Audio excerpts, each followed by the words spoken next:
say a word today about gang stalking.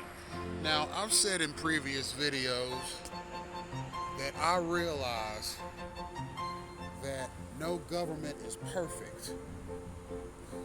And the reason no government is perfect is because people are not perfect. And because people staff governments by proxy, governments are not going to be perfect. I understand that.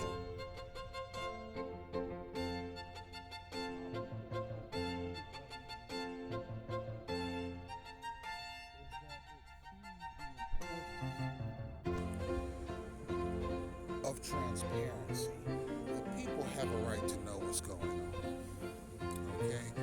And especially with the advent of the World Wide Web, with websites like Encyclopedia Britannica and Google and Yahoo.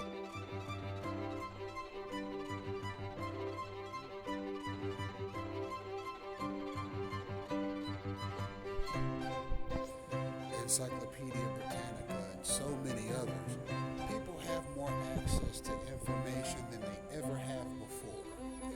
There is not a single governmental topic or historical topic or political topic that is not searchable by the general public. So what that means is that it would behoove any government to inform the people of what is happening. Because if the people are not informed and they see something bad happening, like, for example, gang stalking, and they go online and do a search and they find information on it and they compare the information to what they're experiencing and then do as I have done and compare the information to past historical regimes, for example, Adolf Hitler's Schutzstaffel and Joseph Stalin's People's Commissariat of Internal Affairs, eventually you'll come to the realization that, yeah, gang stalking is a political problem. This isn't a societal ill. This is a political problem. And quite frankly, it's not right to throw people in the garbage can because you don't.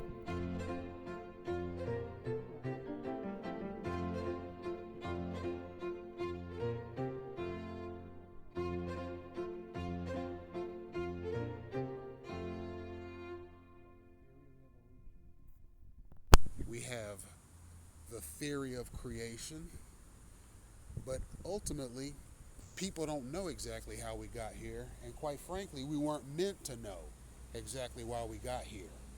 Your faith in whatever creator you believe in will sustain you, okay? We don't know the science behind why and how people were created, but that does not have to stop you from living your best life.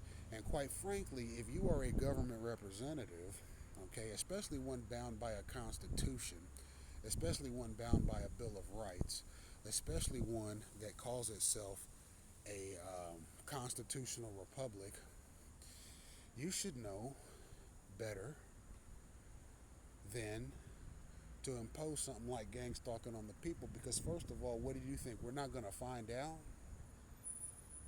I mean, especially a guy like me, I'll research anything. Of course I'm going to find out. I'm the wrong one to do it to. So I believe I've demonstrated that, and I've also believed that I've demonstrated that I value my inalienable rights. What are inalienable rights? Those are the rights that are granted to you by God or nature. Now, I'll reiterate, if you can't tell me how I got here, you have no right to take my rights from me. I was born into this world by an act of either God or nature. My thoughts are my own. My life is my own. No person, company, or government can take your inalienable rights. Even if you are a government official, you have inalienable rights. Military people have inalienable rights. Law enforcement officers have inalienable rights. Public and private employees have inalienable rights. Unemployed people have inalienable rights. People incarcerated have inalienable rights. Regardless of your socioeconomic status, you have inalienable rights.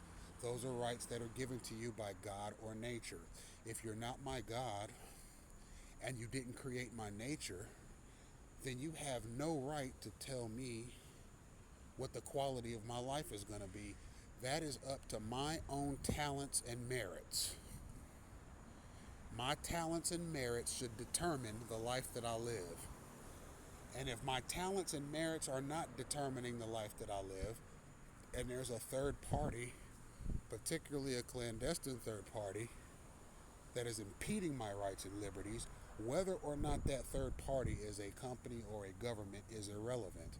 My constitutional rights of inalienable rights have been infringed upon, and that's not something I'm willing to tolerate. Now, who contributes to society? I'm sure that our federal, state, and local governments all have some idea of what it means to contribute to society. Typically, in the United States, you'll find something to the effect of a person who graduates high school and begins to work, or a person who graduates from college and begins to work,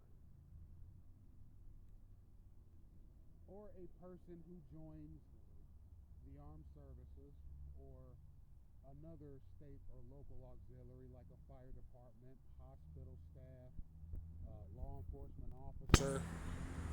Uh, Maybe you work for a city or a city trust, like you're a transit driver, or you work for the sewer and water department, or maybe you work for the parks and recreations department, or perhaps you start your own business and become successful that way, or you find another, or you volunteer, or you find another way to effectively pass your time.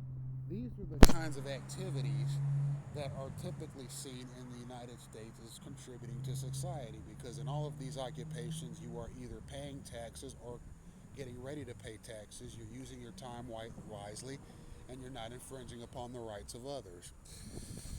Now imagine trying to contribute to society and then you run into a gang stalking campaign. Imagine completing high school, imagine completing college, imagine trying to go and get a higher degree so you can further contribute to society, and you experience workplace mobbing on the job. The first time that happens to you, you might quit, you might get fired. It really depends on the circumstances. Then you go to the next job and you experience it again. Then maybe you try to go back to school and earn an additional credential to make you more hireable. You run into workplace mobbing at school. So effectively, what's happening is you are being forced out of the American societal mechanism by a government program. You are being forced to be a invalid person who does not pay taxes, who does not have a job, who does not have a degree, who does not have any ability to contribute to society. So, and then once you hit that plateau where you're unhireable because of workplace mobbing, and getting a degree is nearly impossible because of that, now you're forced to become the person that your stalkers want you to be. Someone who doesn't contribute to society. So it's not so much about a person who may be a violent felon or something, who you know can't contribute to society because of his criminal history. This is about a person who got up every morning wanting a piece of the American pie, a person who wanted to contribute to society that was forced into a situation where he could not contribute to American society. That's the conundrum that targeted individuals face, and that is the conundrum that they must overcome. More on gang stalking to come at another time.